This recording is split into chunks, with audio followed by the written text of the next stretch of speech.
Most drug dealers are broke. That's the reality of it. On average, drug dealers only earn £2,000 to £5,000 a month. That's nothing. And you're risking going to prison, getting in serious trouble. It's literally so much easier to make money online. You can make so much more money online legally. In 2023, nobody should need to be selling drugs. Most drug dealers are broke. They don't have much money saved up. They've spent all their money. They like the lavish lifestyle, you see. They like going out. They like partying. They like fine dining. They like expensive clothes. They like driving expensive cars, rentals mainly. So they have got much savings. So I am right. I was right. Yeah. But my message was an educational message to the youth that there's more ways to make money than just doing crime or selling drugs. The Lord has given you a brain. Use it wisely. Do something productive with it. Selling drugs doesn't require a brain. That was the message. That was the educational message. And that, yeah, to see what go on in it, yeah.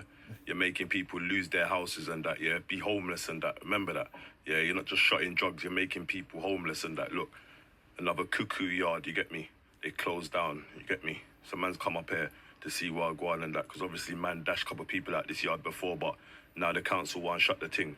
But this is just to show you dealers what go on in it. What damage you man are really doing. Done now. What up, YouTube? It's your boy, Mark Ryder, back with another video. So, I'm not gonna sit here like a hypocrite and act like I never once sold drugs in my community. I was young and dumb once. I was gang affiliated once. I was lost once. I even was an addict myself once. But I transcended those things and turned my life around. I outgrew it and I overcame it. I was lucky. Not everyone is lucky to get out in one piece. I just about got out in one piece. You know what I mean? In pieces to some extent. Got a whole heap of scars on my body, but I made it out alive.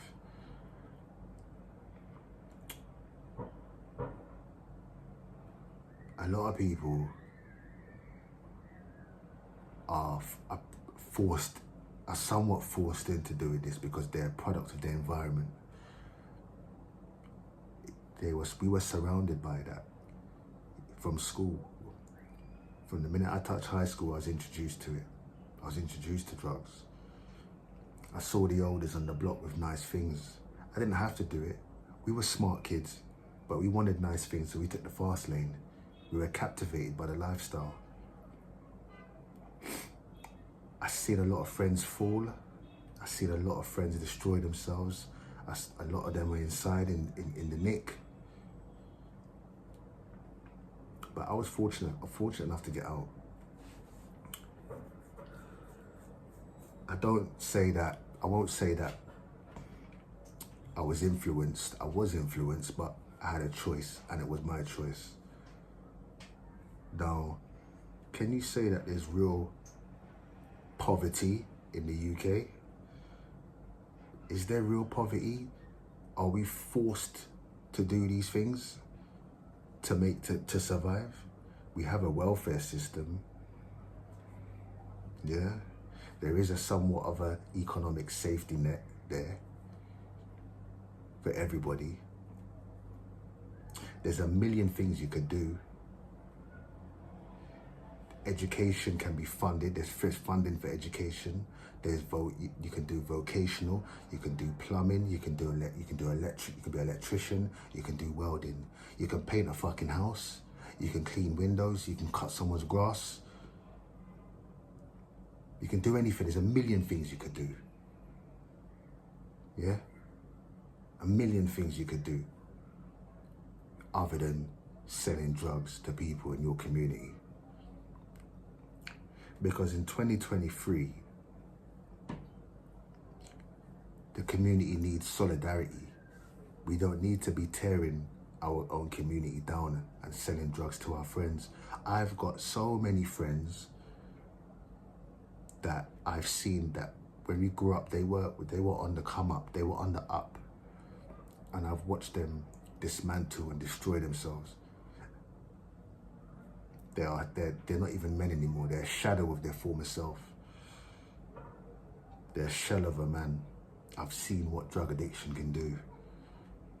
I almost became a victim. It almost destroyed me. Not everyone is strong. Not everyone can overcome these things. There's people around me that I grew up with that had nothing. I watched my friends sell drugs to my other friend's mum. I watched my friends destroy friends. People lose their homes. I've watched my friends swap a car for an 8-ball. They have nothing, they lost everything. Yeah? The drug game is not supposed to be a permanent solution. It's a temporary thing. You make your money and you get out. If you get out in time, you're lucky. Sometimes you might get out on a win, which is very rare. But more time, you end up in a box or in a box, if you know what I mean. Drug dealers are always in debt. Yeah, you're always in debt. You always owe the plug. Money goes missing. Product goes missing. The money comes in fast, but it goes out even faster. You're supposed to make your little money temporarily and invest it quick, but how many people do that? They want the lavish. They want the lavish lifestyle. Yeah. What I want to say, the message that I want to say is, it's time to start being a bit aware of what we're doing, of what you're doing. I've still got affiliations and associates and friends with people that are in the game. Yeah, people that I've grown up with, people that my day ones. Yeah, people got to do what they have to do to make ends meet. People got families to feed. People got kids to feed. People got to do what they got to do to survive. Can't knock someone's hustle, but when you're actively facilitating the downfall of your friends, people that you've known in your community, yeah, and causing destruction in your own community, you need to look at yourself and ask yourself, you know, is this my purpose? What is my purpose? There's so much things I could be doing. Why am I still in my late 30s and 40s still doing this? I'm not knocking anybody, but you have to start paying attention to your surroundings and realize what you're doing. People are losing their home. People are being destroyed. People are losing everything.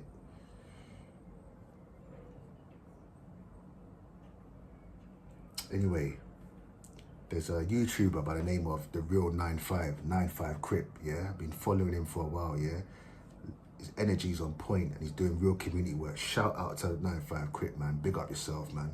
I want to play a clip for you anyway from 95 Crip. Don't know what I got on my people. It's 9-5, yeah? You know what I'm saying?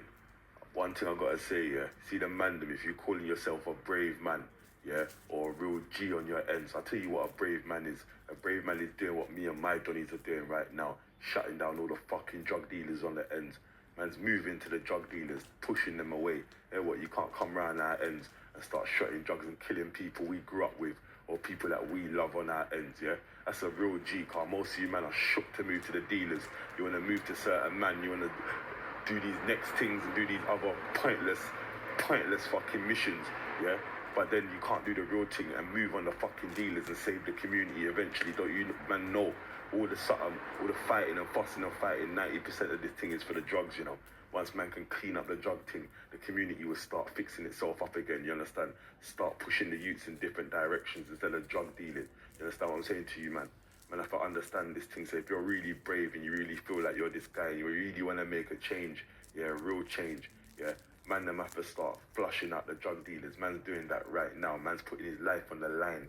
Yeah, man, don't care what these drug dealers have got. Have mashes, have nanks, have what you want, and man's still gonna flush you out because man can still match anything you man can match. Man can match that as well and better that. Remember that. Yeah, not only you man have got mashes, you know. Yeah, man, I have to remember everyone's got it, brother. Yeah, so man's fighting for the right. Yeah, no drug dealers can come on our ends and start shutting up our ends and that. Go bring that somewhere else and that. But you wanna look at man and smile at man and that you're killing people. You wanna look at man, nudge man and them things that you can't do that around where we're from, brother. Just remember that. Yeah, you man need to start fixing up as well. There's other things man can do with their time instead of fucking drug dealing and spoiling your communities. Remember that. Man's all done that. Man, I've been there. I'm no different from any other man. I've shot drugs as well. So what? But man's come to a point in his life now where man see what the problem is, and man have to fix up the problem, innit? Man have to clean up that spilt milk. Yeah, enough of us want to leave this spilt milk for our kids to slip in. I'm not leaving no spilt milk on my corner for my kids to slip in. I'm cleaning that up. Me and my brothers cleaned that up all day long. I told man, real bravery is moving to these dealers, yeah, and having heart to do that. Cause enough of you, man. I told you on some different missions, but you ain't hitting the real missions. Be a real nigga and hit the real missions. A man will rate that. Done now. And that's really what it is, guys. That's the reality, you know. There are people actively fighting for their community, fighting for the next generation, fighting to create a better environment for their kids, for the next generation, you know. We know it's not something that can be done overnight, but we can try to do a bit better. Look what's happening with these kids out here going ballistic, killing each other, fighting each other, and all that beef that these kids are dealing with on the streets is inherited beef from their uncles and their dads, from my generation and before. They've inherited all that. We've created this. What we see the kids do on the streets, we've created that. Where does it stop? Where do we break that curse? You know what I'm saying? You see all these films, Top Boy and all that, all these road films, all these so-called gangster films, all these drilling films, yeah? Yeah, it's entertaining and it's cool. And yes, it does give kids opportunities, but the market's oversaturated with it, almost as if they're glorifying it. It's almost glorified now, yeah? It's almost like it's socially acceptable. It's a badge of honor to be out on the roads. You know what I mean? And all these producers and all these actors and all these doing Top Boy are doing all these type of roadman. They don't have a half a clue that they ain't done shit they ain't put no work in on the streets anyway. You know what I mean? But they're out there portraying that they have. But they're happy to make all these films. But when do I see them doing any community work? You're out there playing all these characters. Playing all these characters and all these films, playing all these bad man, all these gangster characters, but yet you're not going into the schools and showing the kids that that's not the way forward. Yeah. So what is your agenda? Don't get me wrong. Like, I love film. I'm an actor as well, and I've acted in a couple. I've done a few roles in those type of films. Yeah. But I also turned down a couple roles recently because I'm fed up with the narrative. I'm fed up of being casted for that narrative. You know what I mean? Where's the science fiction roles and the psychological thrillers, the romance? Yeah? Give me those type of roles, man. Give me something a bit more dynamic and versatile, with a bit more depth, yeah? Check out my Instagram by the same name as my channel, Cosmic Rider, yeah? So, you know, it is what it is, and it's a message that needs to be said, innit? But yeah, man, go follow 95 Crypt anyway. Subscribe to 95 Crypt, man, and follow him, man. He's real, yeah? Anyway, I'm gonna leave it at that anyway, guys, yeah? Peace, love, blessings, one.